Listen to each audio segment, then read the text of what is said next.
to hear about this. So we're going to record it and then post it later on so that they can view it, or folks can watch it at their chapter meetings. So I'm going to turn it over to them to introduce themselves.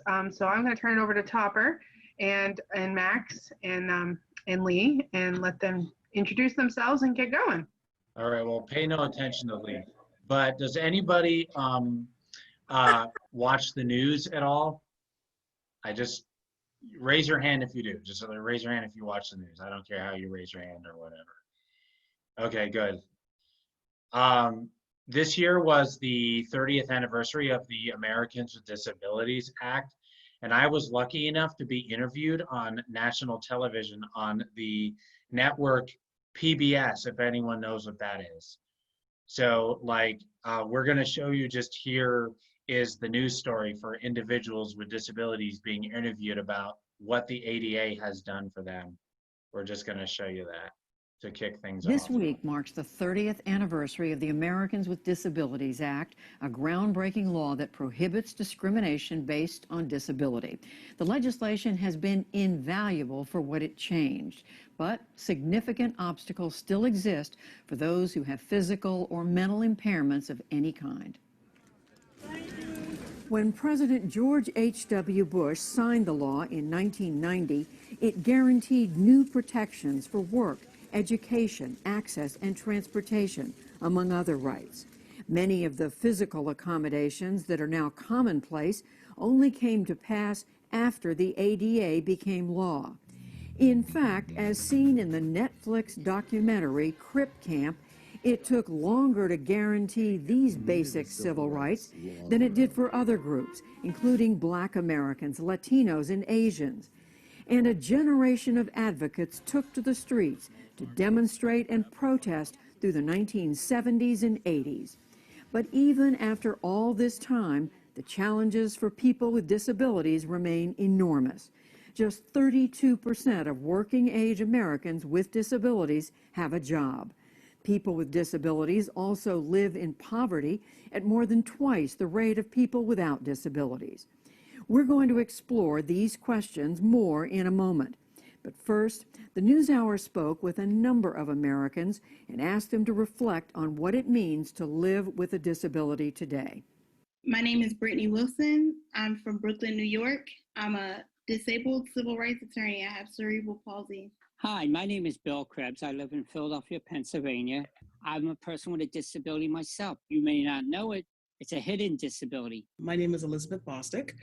I am first and foremost the proud parent and humble servant of King James. He has a rare disease called kernicterus, which is caused by severe jaundice at birth. I'm Jen Deerenwater. I'm a citizen of the Cherokee Nation of Oklahoma. I'm also bisexual two-spirit, and I am multiply disabled with chronic illnesses.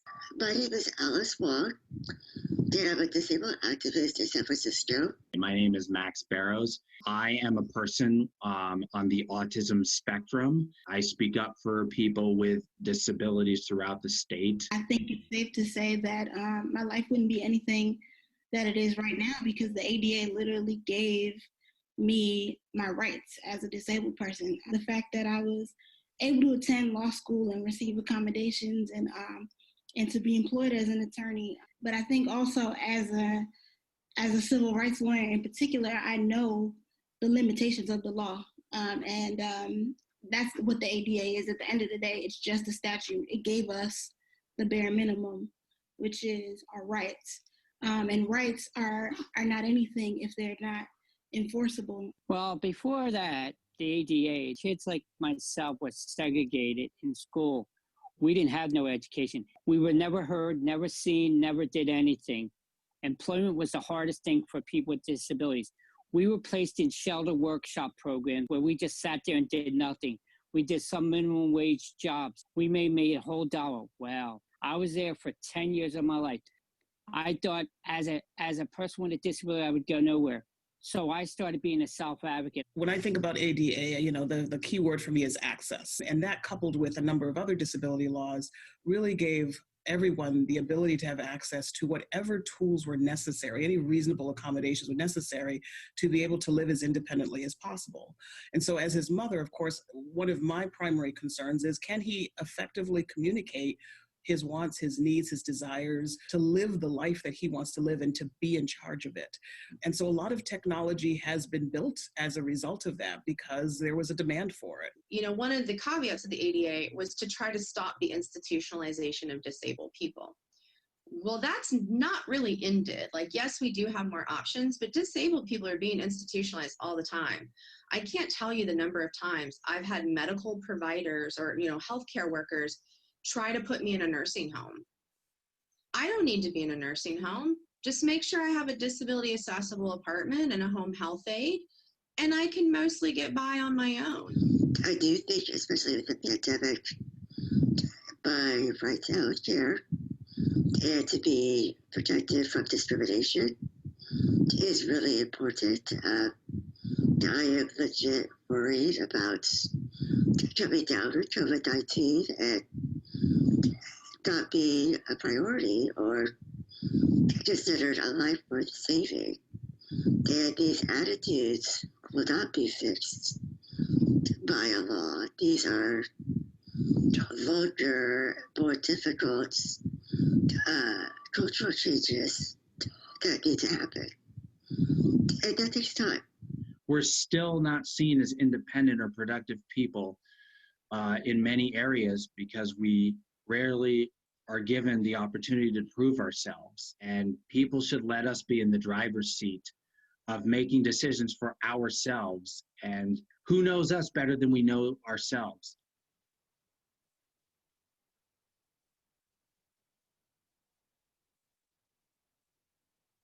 So after that, what do you already know about the ADA, which is my first question to you all? Oh, do you want to be able to call on people? Sorry, Max. Okay. Sure. So what do you, go ahead, Ryan Harnish. It's a great start. A great start, you said? The ADA is a great start, but and I think it needs to be expanded upon personally. Mhm.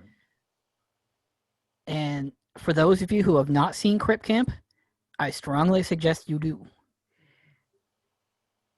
Mm-hmm. Thanks for that, Brian. I have seen. See, John's got his hand up. Yeah, John, go ahead.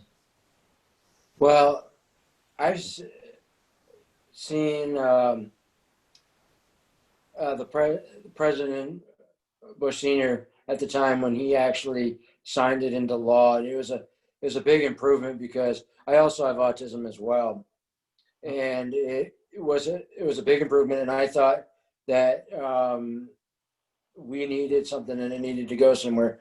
And also elaborating on what Brian said, that if you haven't seen Crip Camp, go ahead and see it because the lady that did all the work in that, I would really like to meet her at some point because to see how it impacted her life and see how it affected other people's lives and see where the ADA has gone down the road ever since back in 1991 or whatever. You know, it's a big opportunity.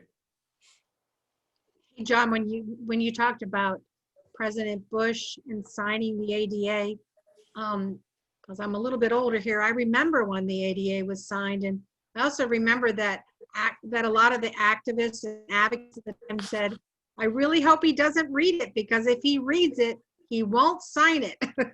Because they just were, I remember Senator Harkins was just, you know, like they got it passed and it was pretty bipartisan that it got passed, but people were just saying, like, if they really understand what this means for the way life is going to have to change, people were afraid that they, you know, if they knew all the details, they may not have signed it. So it's kind of. I was about 10 years old at the time when he signed that bill. I'm sorry, Max, I jumped in there. Anybody else? Mike? Yeah. Go ahead, Mike, and then Sarah. Go ahead, Mike. Sure. Like I said, I grew up in the 70s and 80s. I was born late 70s, and at least in the 80s, a lot of that stuff didn't exist. A lot of the stuff that you guys have talked about, they didn't know a lot about it.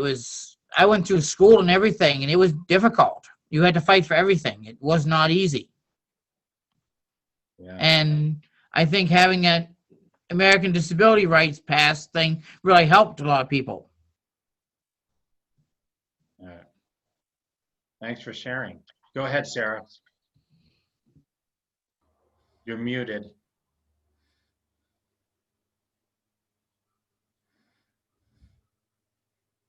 There you go. Yes. Well, I was in New Hampshire when it was first signed, and several of us went and we spoke.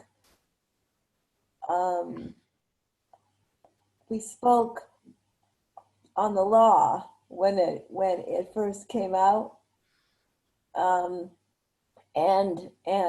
I have had experiences going to certain places where things are still not accessible, like hotels and bathrooms, and there's certain restaurants that I can't go into because the bathroom's not accessible. So we still have to get some things done. Yeah. Absolutely. Yeah.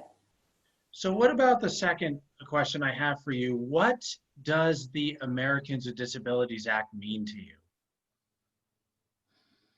I know some of you hinted at that in the first.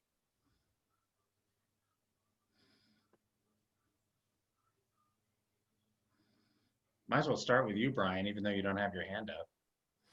I mean, it means a lot. It's a great groundwork. Honestly, it seems like a lot of the problems with it seem to be the little things, like physical accessibility of buildings. You know, where if they just simply input a ramp or something, you know. And I also think that the grandfathering issue is a big one with like federal buildings, federal and state buildings. Yeah. Should I go back to our PowerPoint, Max? Could if you want to, yeah. Kyle, or sorry, what about you? Even though you don't have your hand up, I want to hear from people that haven't really spoken yet. Well, like with the American with Disability Act, it makes us have the right to do what we had to do with our lives. But I agree with Brian. It needs to be expanded more so that we can have more freedom to do whatever we like. If we want to get married without getting penalized, and that agencies don't tell us that no, we can't do this or we can't do that, and have the right to say no, I don't want to be restrained or things like that. Max, I think I saw Wendy had her hand raised. Go ahead, Wendy. It's actually Hope. I'm sorry, I hope. Sorry. I'm just asking Danique a question because I'm confused. You want the question to be repeated? Danique, what are we talking about? So we have Max and Topper here from Self-Advocate Resource Technical Assistance Center. They're from Vermont, and they're here talking about the Americans with Disabilities Act. Kyle invited them to come to present to us at our statewide call today to share this information because it's a really important topic, and this is the 30th anniversary year of this being passed. And so that's what we're talking about is the law that was written into place in 1990 that allowed for people to have more rights as people with disabilities. Okay, I was in the dark. Kyle called me last night and I could get to the phone to get all the info. Great. So we're going to turn it back over to Max, and he's going to keep going. Great. Thanks, Hope. Well, I guess I could ask you, Hope, like, what does the Americans with Disabilities Act mean to you?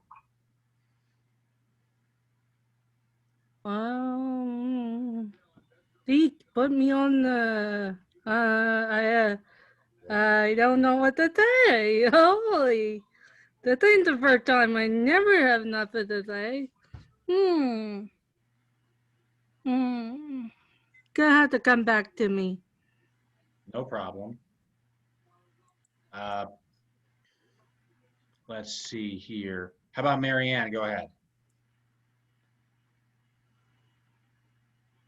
You're muted, Marianne. She's no. I unmuted myself. What it means to me is that people that don't get discriminated. Because I know a lot of people, I see that people discriminate them. And that's not right. You're right, Marianne. And so having this bill is like, gives us like the legal foundation to be able to challenge these things, for sure. So we're going to kind of just go through some of the basics about the ADA, and then we have 2 games we're going to play. So Yeah, you have a question, Nicole. I think Nicole had her hand up. Okay. Go ahead, Nicole. Hey guys, sorry I'm a little bit late. We had some trouble finding the information. Have I missed anything so far? No, you have not. We were just talking about the Americans with Disabilities Act. Basically, we're doing a presentation on that right now, and we were just asking people what they know already about the ADA and what it means to them. Yeah, we had trouble finding the number, and it was kind of a. Oh, I just didn't know if I'd missed anything, so thank you. No, you're just you're right at the very beginning of it. So. Okay, peachy. All right. And Max, I'm going to need help as we go through, because usually I know we're co-presenting here. So my name is Karen Topper. Hi, everybody. And so you know what, when I'm showing the slides, I can't see which ones are mine. So you might have to nudge me now and again. This one's mine. So basically the Americans with Disabilities Act, and it also has a nickname. It's called the ADA. And it's a civil rights law. And basically what that means is, we have this law, in the United States that makes sure that people with disabilities get treated fairly, and it protects people with disabilities from discrimination. This is yours too. Okay, so the ADA gives us the right to live and work with everyone else. Okay. To be able to go anywhere that non-disabled people can go, to do anything that non-disabled people do, and to get help when we need it. So if we get discriminated against people with disabilities, the ADA lets you do something about it. Okay. Including voting. Correct. Yes, including voting. Yes. So so what is the ADA? The ADA has like 5 titles, and titles are different parts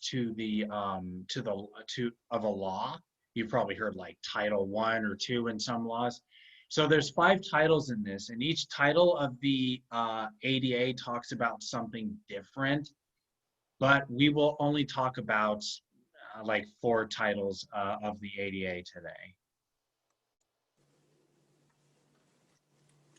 So like Title One focuses on jobs. And so, jobs cannot treat you like badly because of your disability, and jobs cannot have rules that discriminate you, and jobs cannot discriminate against families of people with disabilities, and jobs cannot have applications that are not fair to people with disabilities. So that's what Title One says. This is yours. Yes. So so when people get a job, and so not only do you have the right to be able to work and to be able to, people can't say, oh, I'm not going to give you this job because you have a disability. So that's a really important part of the ADA. But also there's this other part that says when you're working, if you tell your boss that you have a disability, you can get accommodations at work, okay? And so accommodations are basically what the job, accommodations are things that we do that make, that give people with disabilities kind of an equal chance, that give them equal access or equal opportunity to do something. So I have some of them listed here on the screen. So one thing that happens is if you're working at a job and you do a really great job, but it might take you a little bit of extra time, you can actually get an accommodation that says you can get extra time to get your job done, all right? And you might need special tools to be able to do your job. So for people who can see, there's a picture on the screen of a woman who is blind. And so she has a keyboard there that she uses. It's a Braille keyboard. And so she's able to use that to be able to do her job. She also has a headset on, and the computer that she's using has a screen reader. You can also ask your job, maybe you need to do your job in a quieter place. You can ask your boss to make sure that the instructions on what you need to do are written down. And also an accommodation on the job could also be asking for like a sign language interpreter. And so it's hard for me to kind of see everybody else with the screen up, but does anybody else have any other kinds of accommodations they can think of that they may have gotten on the job? Brian's got his hand up. Go for it, Brian. Yep, I got it. Not necessarily about accommodations, because it seems like you pretty well got everything covered, but is it a good place to talk about self-disclosing?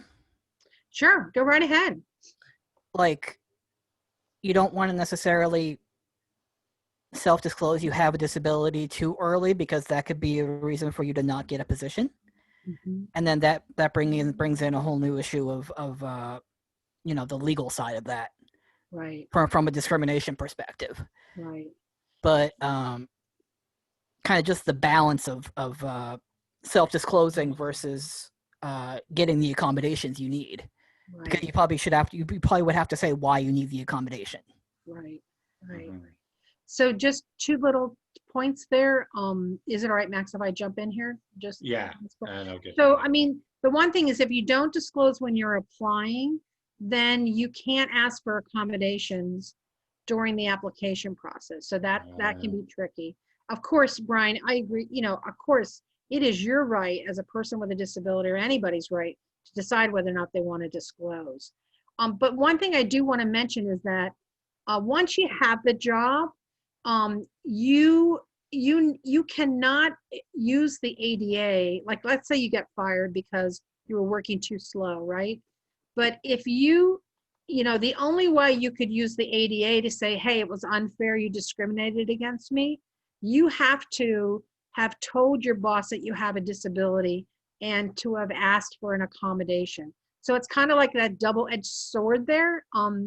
And Nicole, I see you have your hand up, and I'm going to come to you just I promise in 1 second here. I just want to say that it's like, I know somebody, one of the self-advocate leaders. He worked at a school, and he never like told his boss that he had a disability. And so he tried to get a lawyer because they unfairly they came up with new safety standards, and he had to take this test, and he kept failing the test. But anyways, to make a long story short, what happened was he even though he got a lawyer and he tried to fight being fired, he didn't, because he never told his boss that he had a disability and asked for accommodations, then he couldn't then use the ADA to challenge the fact that he was fired from the job. So that's kind of complicated there, and maybe it's a really tricky balance. You're right. And I totally, I'm not a person that has a disability, so I'm not gonna step into it. But I just want to make sure that people understand, though, that you can't, if you don't tell them that you have a disability, and you can't come back and use the law to say you discriminated against me because I'm a person with a disability. So that's the tricky part of it. So, Nicole, did you want to add something? Go ahead. Thing about accommodations and disclosure, some disabilities are very obvious. Like, you can tell that I'm blind. I have a cane, and sometimes if my eyes are sensitive, I have the big sunglasses and everything. But you can't tell that I also have autism and I also have a learning disability. So it's kind of like, I can obviously say, I'm blind, so it's pretty obvious that I need these accommodations.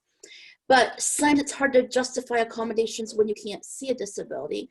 It's like in school, it was often hard to get accommodations I needed because you can't see autism and you can't see a learning disability.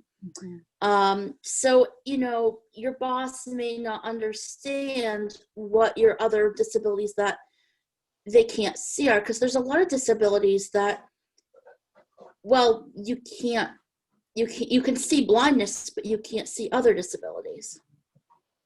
Got it. Thank you for that. I'm gonna move on to the. Wait, I had it. Oh, go ahead, Sarah. I'm sorry. Okay. I had a job in New Hampshire for about 3.5 months, and this was in early 90s. It would have been after the ADA, and they did help me. They did help me to organize things. I actually had to deliver the mail to the different departments, so they helped me organize the different mailing into different categories. So they were pretty good about that. Good. But I actually lost the job because there was a budget cut. Mm-hmm. Gotcha. Let's see. Should we move ahead, Max? Is it good? Sure. And this one's mine, right? I think. Yep. So, so we're going to move on to Title II. So Title I was all about jobs. Title II is all about state and local governments. And so the thing to point out here is that there already was a law. It's called the Rehab Act. Excuse me, my language here. The Rehab Act. And the Rehab Act had been passed for years, and that covered discrimination in federal government, okay? But so when they passed the ADA, they put in one of the titles about state and local governments, because since the federal government was already covered by the Rehab Act, they wanted to make sure that they put a part of the ADA was all about state and local governments. And so basically, what they're saying is that you have the right to go inside any place that's run by a state or local government, and you have the right to use any services that are run or offered by the state or local government. if you have a beef with the federal government, you're going to have to use the Rehab Act. I mean, for the most part, that would be a good way to go. So some examples of that, so they can't stop you from going to meetings.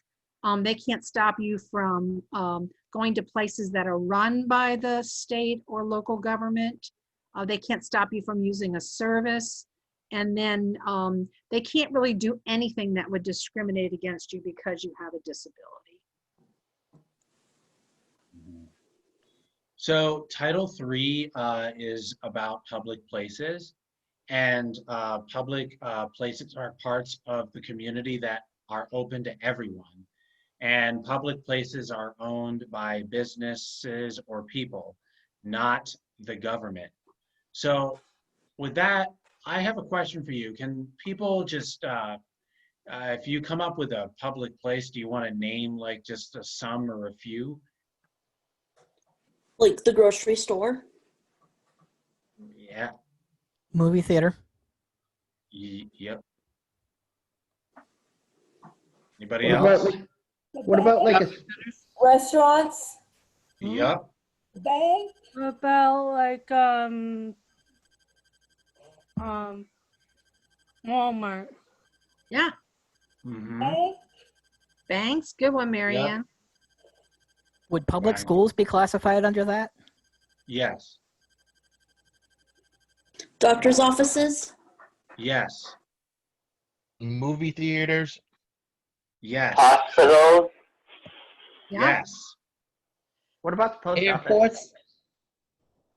The post office is run by the federal government, so it would be covered under the Rehab Act. Okay. Oh. Airports. Yeah, Say that again. airports, Yep. yeah.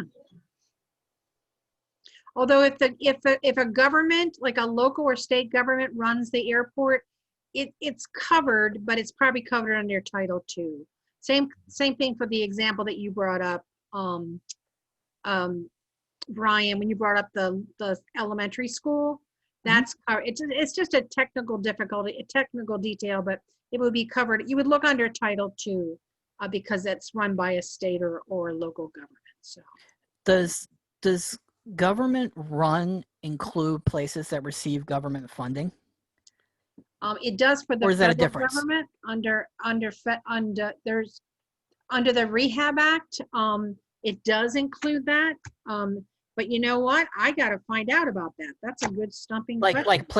Places that receive government funding, the same as government places, you know? I have So to are we check talking out like the about- local community colleges? Mhm. Something like that, yeah. How about parks? Yep. Yep. So the local community colleges would be covered. I know that they're covered under another bill, which is Act 504, because they receive federal money. So, yeah, for sure, that's covered under that. So, anyways, you're doing. I like this lively group here. This is great. Well, we try. Wow. This is yours, Topper. So basically, public places, they can't discriminate against you. You can do the same things, or you have the right to do the same things as everyone else and go the same places as everyone else.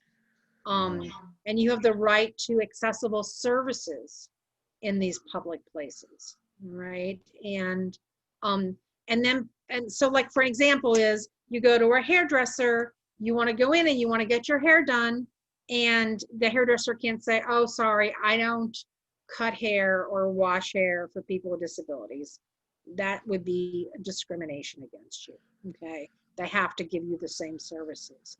Another example is like a restaurant, if you go to a restaurant, not only do they have to serve you, they also should be giving you a menu that you can be able to use. So, I mean, I only have examples more of like, chain restaurants or fast food restaurants. But if you go to McDonald's, even they'll give you a menu that's in large print. They'll give you one in Braille. They have High contrast. Pardon me? High contrast. Yes, high contrast, exactly. So they give you things that are accessible. would not say that I would say every little restaurant that you go to in your town is going to have that, but it has had an impact on kind of the larger ones. And so the other thing is that public places have to make changes to be able to be accessible for you. And so that's the thing that's a little bit trickier, because it doesn't mean that they don't have to do every single thing that you ask, but because it has to be what they say, a reasonable accommodation for you to be able to, for making it accessible. It is something that, that you can ask the local business to make some changes for you, so. Yeah, this is going to be about, it's almost the time of year where I start having ease of access concerns. Like in the wintertime, sometimes the sidewalks aren't always cleared. I have concerns around making sure snow removal is taken care of, making sure that people that don't necessarily have a way of getting around or have to walk, making sure that sidewalks are clear on the side of the road, making sure that there's no ice, making sure that they're not going to slip and fall. Make sure there's sand or salt down. Great examples. Thank you so much for that. Yeah. There's still the issue of physical accessibility, being able to get into a building. Yeah. Yes, that too. Especially in historic areas like Portland and Bangor. Yes. A lot of the grandfathering laws kind of are against us. Yeah, they are. So Title IV is about telecommunications, and telecommunications means tools where we use to talk or listen to other people. And some kinds of telecommunications are like phones and TVs. And so Title IV says that telecommunications have to be accessible to people with disabilities. Next one's you, Topper. So just phones. If you just think about phones, so the government and businesses have to make phone service accessible for people with disabilities, and so these services need to be able to, so you can be able to use the phone, and they let for someone that is deaf, they let a person talk on the phone by typing or using video call. And so this helps be able to make that whole service accessible. It works for people who are deaf.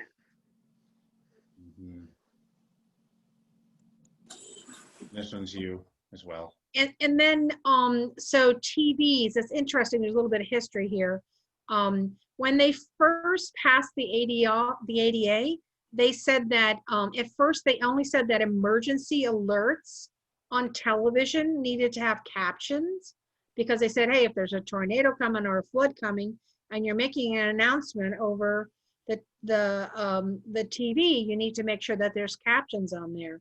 But then after they started using captions for the emergency alerts, then they said, hey, we need to just, people decided we need to have all TV shows have captions. And so so it's not enough just to have the emergency alert system. Exactly. So then it got to the point where they said that, so today really almost every TV show or movie has captions. So I am glad that the emergency alert system actually influenced that. Right. Exactly. All right. I personally won't do a video project unless it's had captioning in the end. That's great, Brian.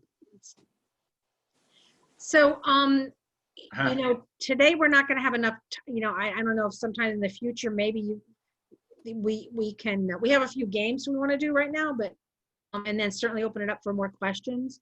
There's so much more about the ADA, Kyle, that, we can share some additional slides and give them to you, but, just talking about what effective communication is, and talking about really, getting into defining, accessibility more, and talking more about what exactly the specifics of the law around accommodations. We're not going to get into all of that today. We don't really have time, but just wanted to let you know that that there are other important pieces of the ADA. Of course, we're just giving a kind of a general introduction to it. So, and we are going to play, I'm going to stop sharing, and Lee is going to bring up a game, and we're going to play the Family Feud. We are a family. Yes. Oop. May not be on. There we go. Okay.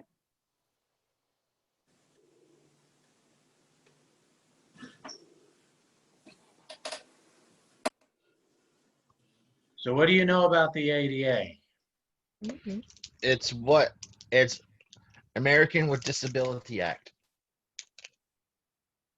Okay. Is that one of them, Max?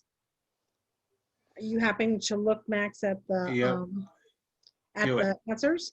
Number one. Is it the Number American? one, yes. Thank you, Kyle.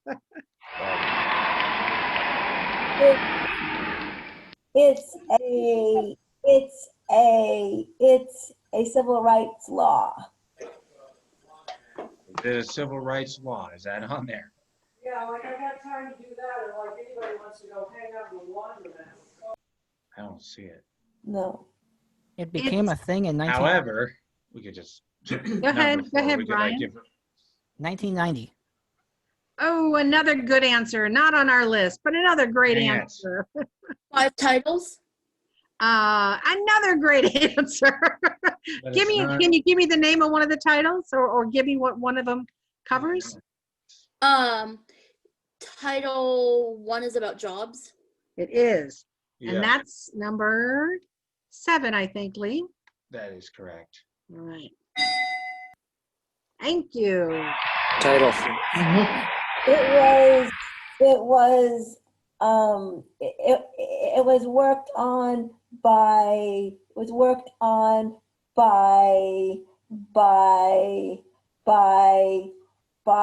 Tom Harkin. It was worked on Very good, but not on our list of answers. It provides equality. Yes, there you go. Number 6, Lee. Yes, it is. Equal access. Title 4. Has to do about the phones and the TV. Has to do about the phones. Another great answer. Not on our list. Not on our list. Yeah, I know. Keep going. It's about accessibility. It is. So, can you give me something that has to be accessible? What do you think, Marianne? Ramps, right? Yeah. So that could be number 5. Yeah. Yeah. Right. So Restaurants. public places like stores and hotels and restaurants and museums, they have to have ramps. You have to be able to get into them. And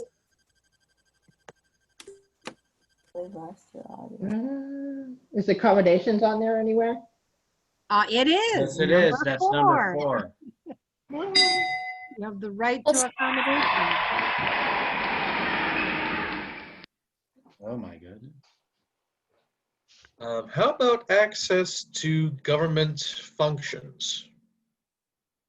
Well, you know what? We're gonna. Can you think of one real big one that the state and local governments? Right, actually, like at City Hall, make town hall meetings. Yeah, that's not on the list, but that's another great piece. So, You have a right to go to your place to vote. Yeah, that's another great one. Oh, no, not on the list. Not on the list. Library. One thing that we didn't talk about a lot, but what was a really big thing that happened we didn't really mention it a whole lot, but it's something that's run by a lot of governments. It was really important. Rehab Act? Go ahead. The Rehab Act? The Rehab Act, yes. That's a really important. Library. No one listened to me. Let's Go ahead, Hope. What do you got? Library. Libraries. That would be covered under the equal access. That was number 7. Yes. Yep. What about years old?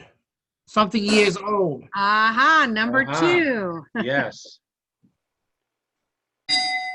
Yes, it's Signed into law under the Bush 41 administration. That's all great. But It's not on there, but it's so great.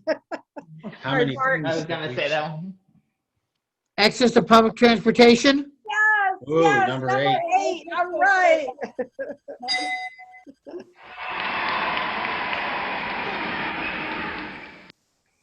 There's one more. Who wants to take a stab at it?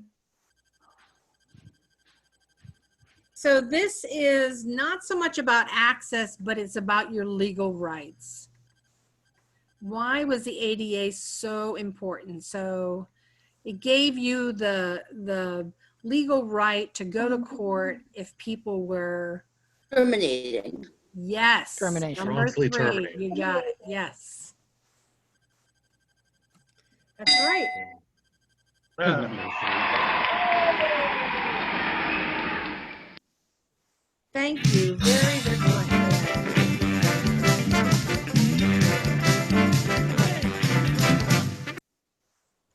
All right. Next slide is you, Topper. All right. So we got another game we're going to play. Let me just get it up here. Get on up. Oops. Present. Okay. So now we're going to give you 5 different situations and you're going to be the judge. Okay. And you need to tell us whether this situation is legal or illegal according to the ADA. I'm not watching my time at all here. Oh, we got time. Okay. So Carrie and her friends, they love old 70s movies, okay? And the church in her neighborhood is sponsoring a showing of Grease. But it's really too bad because Carrie, she uses a wheelchair and she's not going to be able to, she can't get down the steps in the church because the church doesn't have an elevator. Oh. So now you all are the judge. Tell me, is that legal or illegal? Illegal. Illegal. Illegal. Yeah, what? Illegal. With that. Yeah, they really should have like a lift or a ramp or something. It's a place where they hold public gatherings. That's got to be illegal. Illegal. Yeah, why eat that? All right, Max, what's the answer? Oh great, I lost my screen. It is, yeah, it's actually not illegal. It's not illegal, unfortunately. And why is that, Max? Because it's like, it's a church. It's a government thing. Is it considered like a It's a private thing? church. Yeah. But if they're not Church. providing a wheelchair, ramp, or anything, I would think that would be discrimination. Definitely. The thing It of would it is be- that, yeah, go ahead, Max, I'm sorry. It would be, but the thing of it is, a church qualifies as like a private. Club? It's a different. They follow different rules other than what if it were something else. So They gave a pass, when they Right. made the ADA, they gave a pass to churches and to private clubs. So they're not required. Churches are not required to Nope. be accessible. Yeah, so like the ADA with people need equal access. Yeah, so it's pretty much that's how it is. You could write an op-ed in the local paper, though, You absolutely could. to help get the change made that way. Yeah, yeah. Right. See, that should be changed because people with disabilities, that shouldn't be happening. But anyway, yes, the church under the ADA, private or religious groups are not required to have accessible programs. Sorry. So the next one is this. The community theater is doing a play on a local history, and it is showing this weekend in the Grand Exchange Building in the 3rd floor auditorium. but there is no elevator. So Mohammed, who is the person, can't go. He uses a walker and can't get up the stairs. So is this illegal or not? Illegal. Yes, What is illegal. Illegal. Illegal. And So the answer, the Matt? answer is correct. It is illegal because this public building is not accessible. Why? Because people with disabilities need equal access to public services and the public events. Also, if the theater got any federal grant money, Section 504 requires their programs to provide equal access to people with disabilities. That was going to be my question: is does it receive government funding? It does. Good Yeah. thought there. Good thought, Brian. So if they got state funding or local funding, then we have to still find out about that answer for you for that question. I have Right. not forgotten, Brian. So, I mean, I know if you get federal funding, the 504 covers it. I just literally have to ask a lawyer about whether or not the ADA covers funding from state and local fund. If the government gives you funding, if it's covered. So we need to find out about that. Okay, All right, here's the next next one is situation. you. Go ahead. Is it you, Max, or me? You. Okay, so Charlie washes dishes at a local restaurant. He loves his job and his boss, they're really happy with his work. So one day the boss brings in a new dishwasher machine and the machine requires Charlie to learn some new routines. He has to load the dishes in a different way and push different buttons. So he knows he can learn it if he is given some time and some extra help. But his boss says, too bad, we just don't have time to train you. Maybe you should get a job across the street. That's illegal. That's illegal. Illegal. That's illegal. Big time illegal. And Max, can you read the answer for me? Because I can't see it. God dang, these freaking screens, I'm telling you. And hope I Hang on see you a have your second. hand raised. Yeah. Go ahead. Does someone have their hand raised? No, go ahead. You can give the answer to it first. It's all right. Sorry, it's just the screens keep going all over the place. I have so many dang things open. So the answer is that it is Illegal, yeah. it's illegal. Mhm. Can you read the reason why? Charlie has the right to get help keeping his job as long as the retraining retraining is something his employer could reasonably do. And it could be, yeah. So now this is one of those situations that we talked about before. If Charlie had never told his boss that he had a disability, then it would be tricky. He'd have a hard time bringing, legally going after his boss for not providing accommodations. So that just something to kind of mention in that regard. I guess that one could be kind of questionable then, because it doesn't say whether he disclosed or not. Yeah, it doesn't say, right. My understanding in these situations that people had in the where we pulled the information from. So, but you know what, Brian, I'll make sure we're clearer about that next time. Okay. All right. So the next one is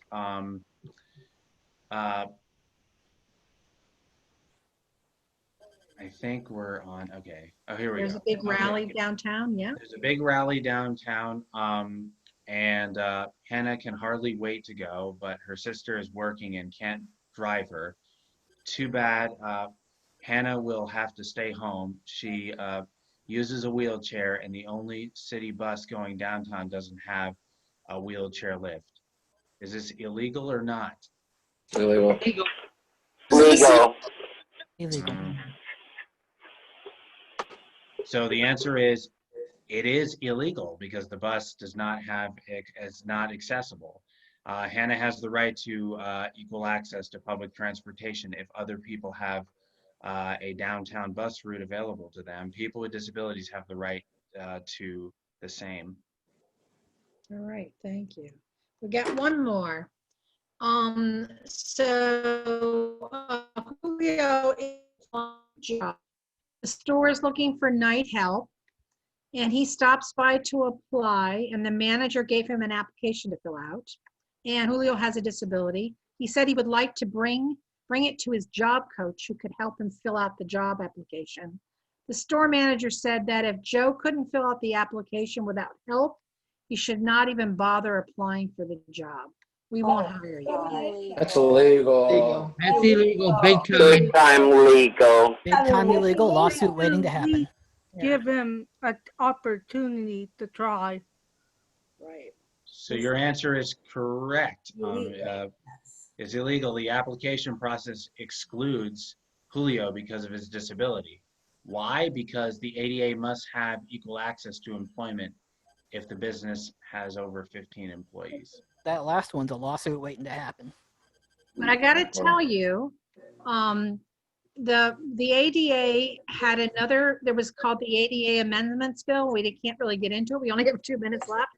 But I want to point out to you that in Alabama, a Walmart had fired a young man who had Down syndrome because he had a job coach, and Walmart said they did not have to allow him to work with a job coach. And this was like in the 1997. And so they ended up passing a kind of called the ADA Amendments Act, where they kind of cleaned up the law a bit to make sure that it was very clear that businesses had to allow people to be able to have the accommodation was having a job coach. So anyways, that's what we've got for you today. And thank you. You all are just wonderful. This was fun. And, Kyle, we can share some other information with you, and you can decide what you want to do with it. But also, I want to let you know that we'll share with you these examples. We can share with you our Family Feud game if you like. I don't know if you want to use any of this with your local groups or not, but we'll make sure, give us a day or two, and we'll get over to you all the different props that we used for the workshop. All right. Yeah. Okay. Well, thank you guys very much for coming. I really appreciate it. And I know I want the Family Feud because Bangor wants to play a game in a few weeks. And I mean, you can change it. Or you can change it on that one when you play the Family Feud in Bangor. All right. We'll see. I got a scoop, but Actually, Max got to hop off. yeah. Bye, Max. See you later, Lori. Bye, Max. See ya. So I have one announcement for you guys. I'm super excited that all of you got on today. Thank you very much. I want to make sure that you join us next week. Last week, we started talking about seclusion and restraint. We weren't able to finish that topic. We need to finish that work next week. Same time, same place. So it was a great discussion last week. It was a very good discussion, and we just needed what? Do you want me to find pictures of people in restraint, or? You could talk to Monique about that. Okay. Okay. But please, if you can mark your calendar, come back. John and Kyle are going to call next week. They don't know that yet. Well, yeah, we would like you here for that conversation. I figure me and John were going to do something next week anyway. So yeah, so we'll be calling to remind about that. But same time, same place. And Presque Isle, I'll see you in an hour. It balance itself because it's what time? 3 o'clock. Presque Isle. Because I gotta be off by 4. Okay. I have a question. Bible study tonight. Okay. What's your question, Brian? Go ahead, Brian. Would it be possible through our local chapters to be able to watch Camp?